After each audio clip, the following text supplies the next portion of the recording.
Dans cette vidéo, on va analyser le type de problème qu'on rencontre très souvent avec les clients qui ont des problèmes de douleur chronique depuis longtemps et qui ne s'écoutent pas.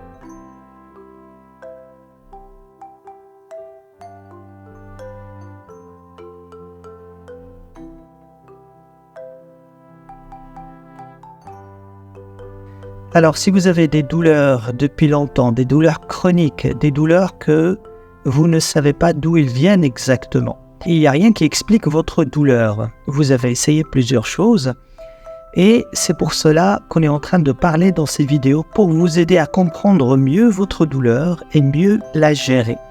Il y a plusieurs types de douleurs et il y a plusieurs origines de la douleur. Il y a certaines choses qui se répètent dans notre vie et on ne les associe pas forcément à la douleur.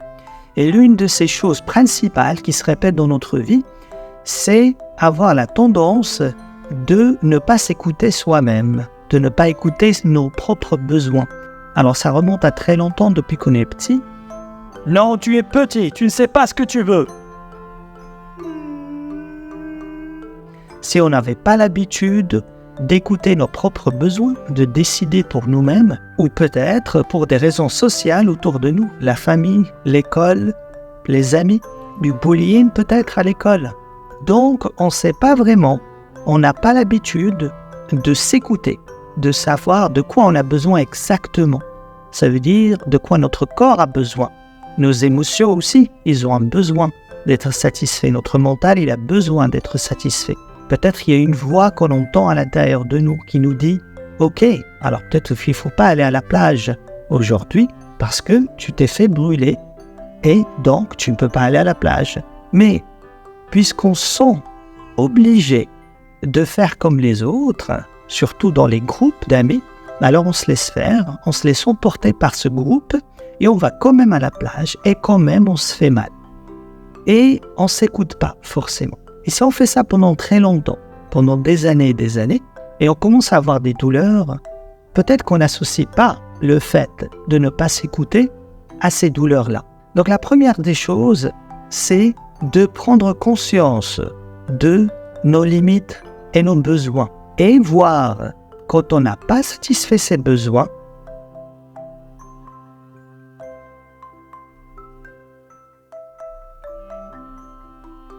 ah non, il faut faire les devoirs. Est-ce que la douleur dans le corps s'accentue ou pas? Si la douleur s'accentue dans le corps, ça peut vraiment être un grand signe qu'il faut faire des changements. Que peut-être il est temps de commencer à s'écouter.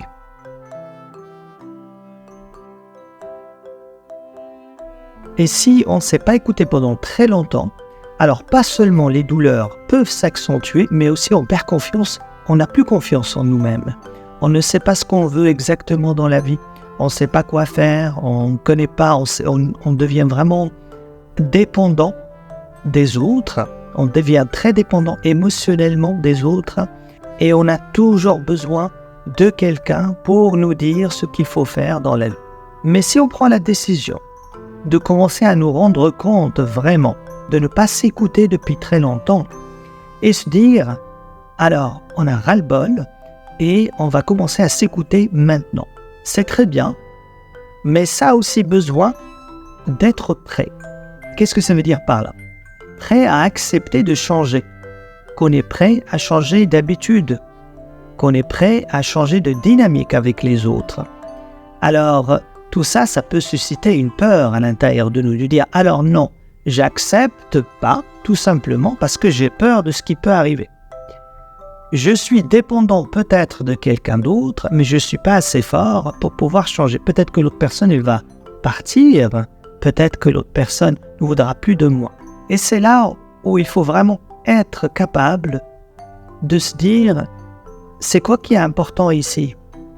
Ma santé, mes douleurs sont là, présents.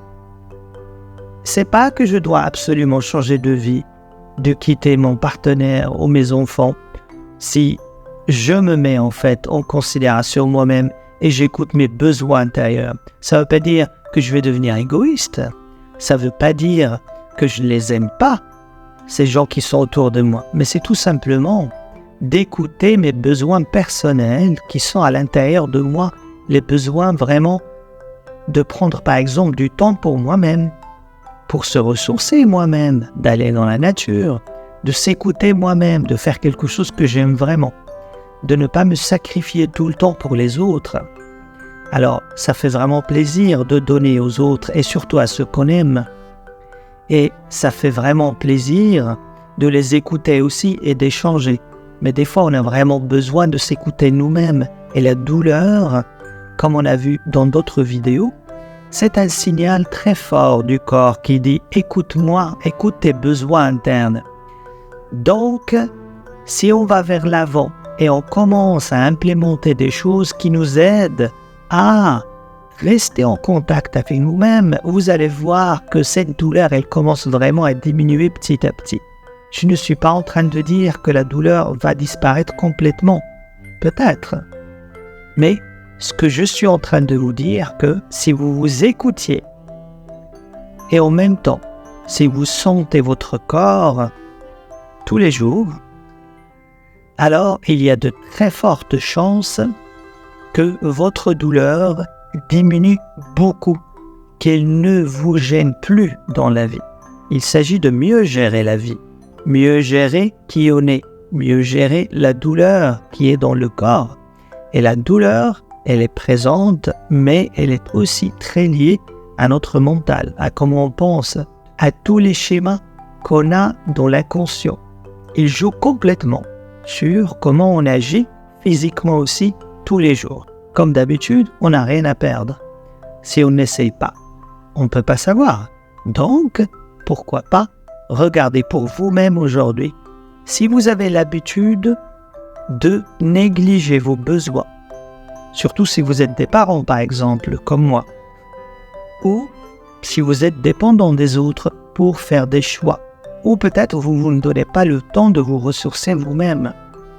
Quand vous avez implémenté toutes ces petites règles dans votre vie, alors si la douleur elle persiste encore, vous n'avez rien perdu.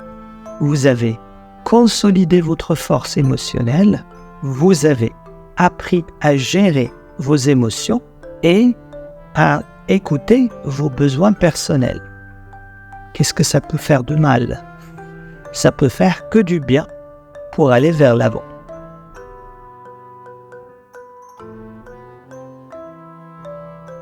Qu'est-ce qu'on peut faire pour apprendre à s'écouter si on n'a pas vraiment l'habitude? Si on réfléchit un petit peu à s'écouter, ça veut dire ne pas écouter nos pensées, n'est-ce pas? C'est pas écouter ce qu'on fait tous les jours. Ça veut dire de partir de nos pensées à être ici en nous-mêmes. Nous-mêmes, ça commence par le corps. Donc le corps, c'est notre accès à qui on est. Et si on remarque bien, quand on a la douleur qui est liée à nos émotions, à comment on réfléchit, à ce qu'on a dit avant, à cet état où on se rend compte qu'on donne, mais on ne prend pas le temps pour nous-mêmes, pour se nourrir nous-mêmes, pour revenir à écouter qui on est, dans cet état-là, le corps n'est pas détendu, n'est-ce pas? Essayez de voir ça, vous allez remarquer que votre corps n'est pas très détendu lorsqu'il y a une douleur qui est liée à ces émotions. Donc on va commencer tout simplement par détendre le corps. Je vous invite à faire une détente musculaire avec moi maintenant pour les prochaines 5 minutes. Vous pouvez faire une petite pause, vous préparer dans un endroit calme et tranquille et reprendre la vidéo. Quand vous êtes prêt, je vous conseille aussi de mettre vos écouteurs et d'être dans un endroit tranquille pour vous détendre.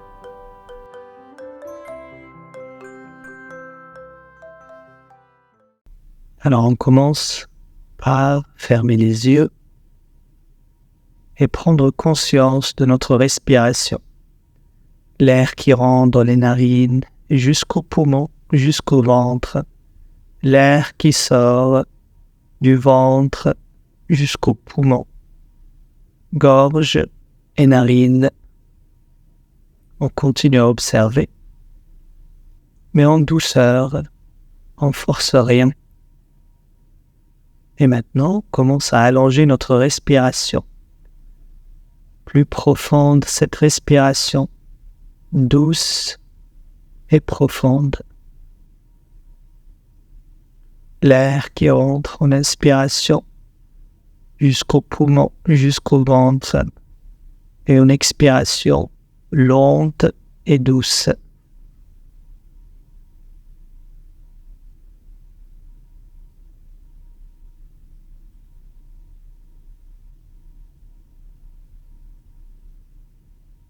On prend conscience de notre front et on détend. On détend les tempes et on détend les yeux, le nez, la bouche, les mâchoires et les joues, la langue, la gorge et la nuque. Les épaules, on les détend. Les bras, les coudes, les avant-bras, les poignets, les mains, les paumes des mains et les doigts. On détend le torse et le haut du dos, le milieu du dos, le bas du dos. On détend le plexus solaire qui est entre le ventre et le torse. On détend le ventre. Cette partie est importante car elle est très liée à comment on pense. Donc on prend un petit peu plus de temps à détendre le ventre, à l'alléger. On détend les hanches et les fesses. On détend les cuisses et les genoux. On détend les mollets. On détend les pieds. On détend les plans des pieds et les orteils. On prend conscience de tout notre corps en entier, tel que ça nous vient. Encore, on prend conscience de notre tête et on détend rapidement. Et les mâchoires, et la nuque, et la gorge, et le torse, et le haut du dos, et le milieu du dos, et le bas du dos, et le plexus solaire, et le ventre, et le bas-ventre, et les hanches, et les fesses, et les cuisses, et les genoux, et les mollets, et les pieds, et les plantes des pieds, et les orteils. On observe notre respiration. On observe comment on se sent. Très tranquillement, on commence à bouger notre corps. Les pieds, les mains. Commence à bouger notre tête, droite à gauche. Et quand on est prêt, on peut cligner des yeux et on revient vers ici.